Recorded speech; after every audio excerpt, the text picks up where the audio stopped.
আমরা সকলেই স্বাধীন পররাষ্ট্রনীতির কথা বলে থাকি। আমরা সত্যিকার অর্থেই একটা স্বাধীন পররাষ্ট্রনীতি দেখতে চাই, বাস্তবায়ন করতে চাই। যে দুটি দেশ সফরের মধ্য দিয়ে তার সরকারি সফর শুরু হলো, দুটি দেশই আমাদের দীর্ঘদিনের বন্ধু।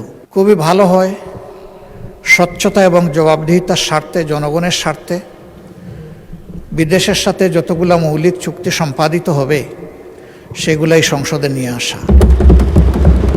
আমি জনাব মির্জা ফখরুল ইসলাম, মাননীয় মন্ত্রী এবং সংসদ সদস্য যে প্রস্তাব উত্থাপন করেছেন, আমি তাকে সমর্থন করছি। এই দেশ আমাদের সবার। আমরা সকলেই স্বাধীন পররাষ্ট্রনীতির কথা বলে থাকি। আমরা সত্যিকার অর্থেই একটা স্বাধীন পররাষ্ট্রনীতি দেখতে চাই, বাস্তবায়ন করতে চাই। এই ক্ষেত্রে বিরোধী দল হিসাবে আমাদের যেটুকু করণীয়, আমরা সরকারকে আশ্বস্ত করছি যে আমরা সকল সহযোগিতাই করব। সব কিছুর উপরে আমাদের প্রিয় দেশ, যে দুটি দেশ সফরের মধ্য দিয়ে তার সরকারি সফর শুরু হলো, দুটি দেশই আমাদের দীর্ঘদিনের বন্ধু এবং তারা পরীক্ষিত বন্ধু। তবে এটি ঠিক যে বাংলাদেশ একটা ইম্পোর্ট বেসড কান্ট্রি। আমাদের এক্সপোর্টের চেয়ে ইম্পোর্ট অনেক বেশি, ব্যবধানটা অনেক বড়। আমাদের এক্সপোর্টের মূল দুইটা খাত, একটা হচ্ছে রফতানি, আমরা যেটা আরএমজিতে করে থাকি, আর একটা আমাদের ম্যান পাওয়ার, আমি রপ্তানি বলি না, তাদেরকে আমরা পাঠিয়ে থাকি। এটাকে ডাইভার্সিফাই করার যথেষ্ট সুযোগ আমাদের রয়েছে। তার জন্য দরকার শর্ট, মধ্য এবং দীর্ঘমেয়াদী প্ল্যান। আমি আশা করি যে মাননীয় প্রধানমন্ত্রী তার সফরে এই বিষয়গুলা মাথায় রেখেই তিনি দুইটি দেশের সাথে আলাপ আলোচনা করেছেন।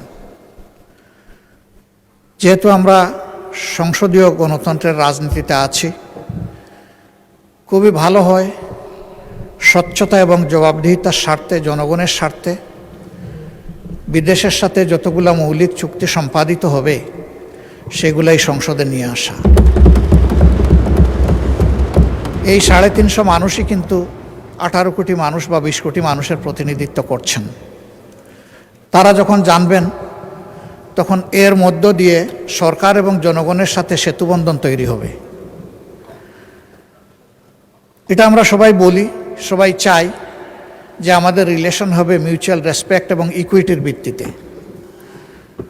আমি আশা করি তিনি সেই সতর্কতা অবলম্বন করেছেন। আমি এও আশা করি যে আমাদের স্বাধীন ফরেন পলিসিতে কেউ হস্তক্ষেপ করুক, এটা আমরা কখনো মেনে নেব না। দেশের স্বার্থ আগে, তারপরে অবভিয়াসলি কারো সাথে আমাদের চুক্তি যাই হোক সেটা হবে মিউচুয়াল ইন্টারেস্টের ভিত্তিতে। আমরা কাউকে ক্ষতিগ্রস্ত করতে চাই না, কিন্তু আমরাও ক্ষতিগ্রস্ত হতে চাই না। এই ভারসাম্যটা রক্ষা করেই আগামীর পলিসি যেন পরিচালিত হয়। আমি মাননীয় প্রধানমন্ত্রীর সুস্বাস্থ্য এবং দীর্ঘায়ু কামনা করছি এবং তার সরকারের সফলতাও কামনা করছি। শুধু এতটুকু যে এই সংসদ যেন সকল কর্মকাণ্ডের মূল কেন্দ্রবিন্দু হয়। সংসদকে বাইপাস করে যেন কিছুই না হয়, সব কিছু হোক সংসদের ভিতরে।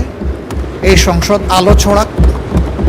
আগামী দিনে জনগণ, সরকারি দল, বিরোধী দল সকলের কার্যক্রমকে তাদের অ্যাকাউন্টে নিয়ে তারাই তাদের সিদ্ধান্ত নেবে। এখানে সরকারি দল সকল ক্রেডিট নেবে আর বিরোধী দল সব কিছুতে বিরোধিতা করবে। আমরা ব্যক্তিগতভাবে এবং দলগতভাবে আমরা এই কালচার সমর্থন করি না।